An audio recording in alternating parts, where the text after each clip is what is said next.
I'm filming earlier than usual today and the sun is going crazy, so I apologize if I kind of go out of, like, if I get too bright or something. Today's video is a little bit scenty. You're like, we need to grab like a pillow. I'm talking about family and your loved ones can be difficult. Today's video is about being your own cheerleader when your loved ones don't cheer you on or can't cheer you on, and I will explain what I mean by that. So your sense of belonging starts in your family, right? And if you grew up anything like me, you were different from everyone else, you may feel like you have a hard time fitting anywhere in the world. That has been my whole life. Till this day, I kind of feel like a little alien. And naturally, right? Like, I was a Punjabi girl who wanted to pursue dance, who wanted to pursue hip-hop and heels, and that was unheard of at the time. My parents couldn't wrap my head around me wanting to dance at all. But I fought against them really, really hard, and having to fight that hard kind of made me feel like I wasn't allowed to express this way, or that I'm wrong for even wanting these things. At the time, dancing wasn't a thing. Like, TikTok was not even out.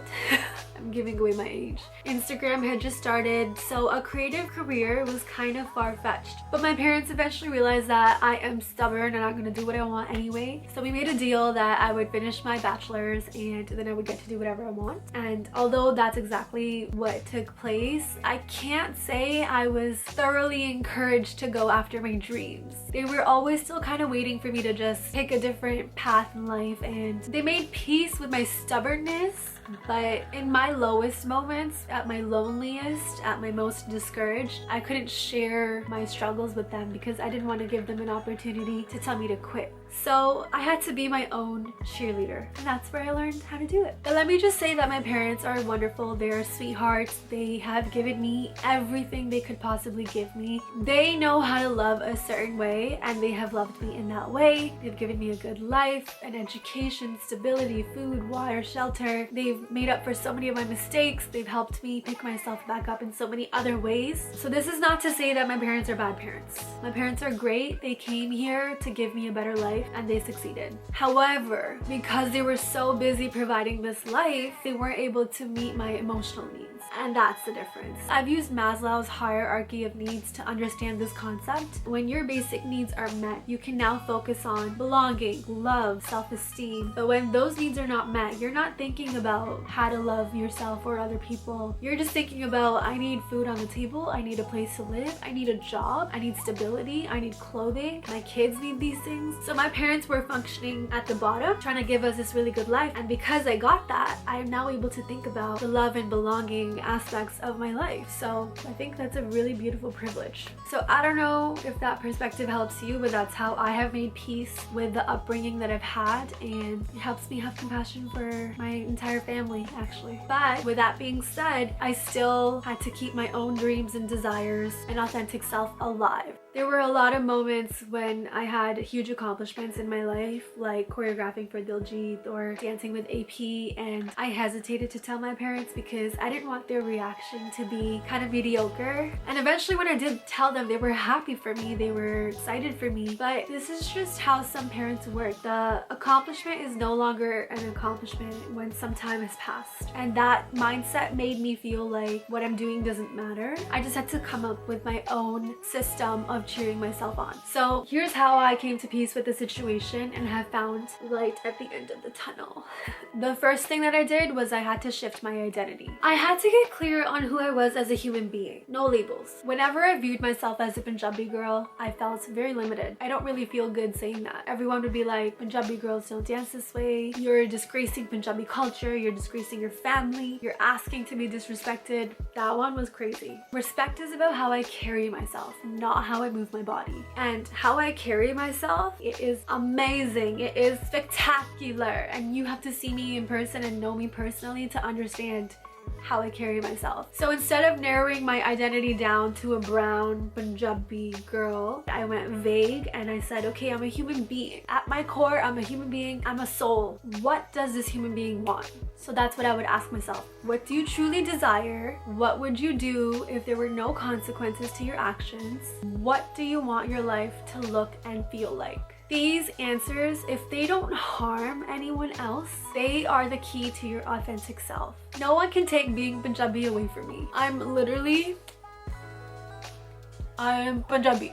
okay? No one's gonna make me feel bad about doing what I do just because I'm Punjabi. I love Punjabi culture. I love the language. I know how to read and write it. I love the music. I love the food. I love the clothing. I love the virtues that we have. There are some things I don't love about Punjabi culture that I'm trying to let it die with me, but the rest of it, it's a part of me, and I don't need anyone else to validate that for me anymore. I don't need to label it. But as a human, I have desires and aspirations, and I'm being given the chance to bring them to life. So I'm gonna take it. Okay.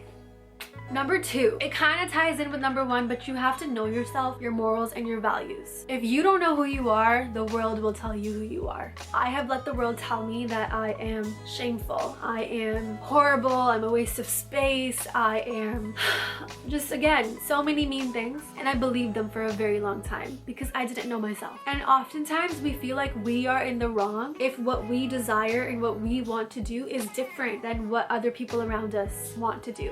Just because it's different doesn't mean it's wrong, and you have to become clear on that. You can become clear on that once you know what your morals and values are, and if those things don't conflict with your morals and values. For example, this world makes dancing sensually and having meaningless sexual interactions with people mutually exclusive, and they are not mutually exclusive, okay? Do I like to dance sensually? Yes. Does that mean I openly share my space with whoever, whenever, wherever? No. Absolutely not. If anything, moving sensually and embracing sensuality has made me pickier about who I let into my space. That's a different topic. Do I expect the world to understand that? No. But because I know I'm coming from a pure place and it's not out of some sort of external validation or out of some sort of attention-seeking place, I'm good, you know? Knowing my morals and my values is allowing me to pursue my desires purely and authentically, and then I can actually enjoy my progress. That's number 2. Number 3, understand that your path is your path. This one might be hard, but your family might not understand what you came here to do. I believe in a higher power. I believe in God. And I've asked God many times, like, bro, why do I love dancing this way? Like, why did you make me love dancing this way? I've literally just stared up at the sky and been like, why? Why couldn't I just love software engineering?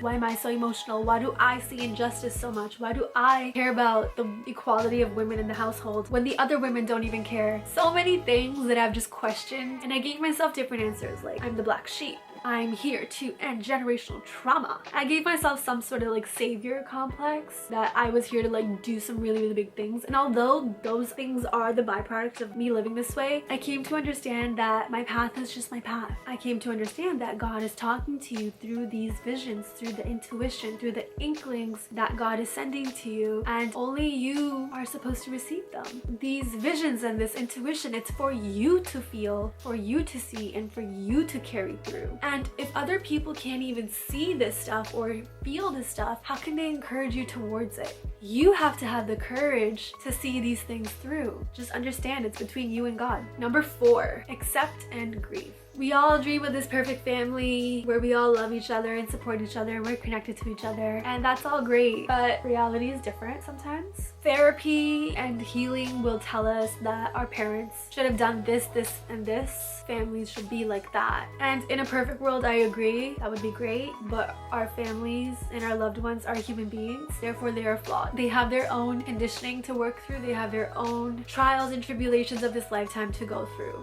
If you can manage your expectations of the support and love that you get from your loved ones, you will do yourself the biggest favor. Even though the relationships are still there, you can grieve the expectation that you had of them showing up a certain way for you. What this does is it takes you off the roller coaster of having high expectations and then being let down. And I have been on this roller coaster for a very, very long time about so many different things in life. It is exhausting, it is tiring, it is a waste of time and energy. It hurts both parties because they probably feel like they're letting you down and you're feeling let down. Take the pressure off of people of trying to show up a certain way just because they are your mom, your dad, your brother, your sister, your cousin, your aunt, your grandma. So if you can just look at them as human beings and see their capacity for what it is, manage that expectation, grieve not getting what you wanted from that relationship in this moment in time, you can live in your reality and you can move accordingly and maybe even find harmony and some sort of peace with the relationships. Number 5, this one's quick and easy. The love will always come from somewhere else. Just because your loved ones don't support you doesn't mean you won't find support. You can build your own support system, and I am the biggest example of that. The support system in my life, it's amazing, okay? I have so many people who love me and see me and push me and encourage me, but this support has come in so many other forms, like in the forms of books, in the forms of strangers, mentors, quotes, podcasts, videos. The messages are always looking for you. God is always trying to speak to you, so make sure you are listening, you're paying attention, you see it for what it is, and it has to be enough. Let it be enough. So if you're looking for support, try reaching out to someone, talking to someone. You can find support in therapy, having a coach or a therapist, or even prayer or meditation. Just talking to the universe and God. Those are some of the things I did, and then these people, things, and situations have showed up for me. But just remember, the universe loves you and supports you. It is sending you the love. You just have to see it, and it just has to be enough. Number 6, you have to be enough. They say to give yourself the love that you wish you had. So I started to do that. I started documenting my journey just so I can remember the highs and lows of it all. I set goals so I could keep progress, and then when I hit goals or had some wins, I celebrated, I journaled, I visualized, I meditated. And instead of waiting for someone to tell me that they're proud of me, I started saying it to myself. I started seeing a change in my behavior, and I was proud. Yes, it sucks not hearing those words from your family, but honestly, no one sees the work that I put into building myself and building this life. I don't think anyone can. It's really hard to show people every second of every single day of what steps you've taken towards your goals and who you want to be. So maybe they will never know how much effort it took, but I know, and that is enough because I am enough and God knows.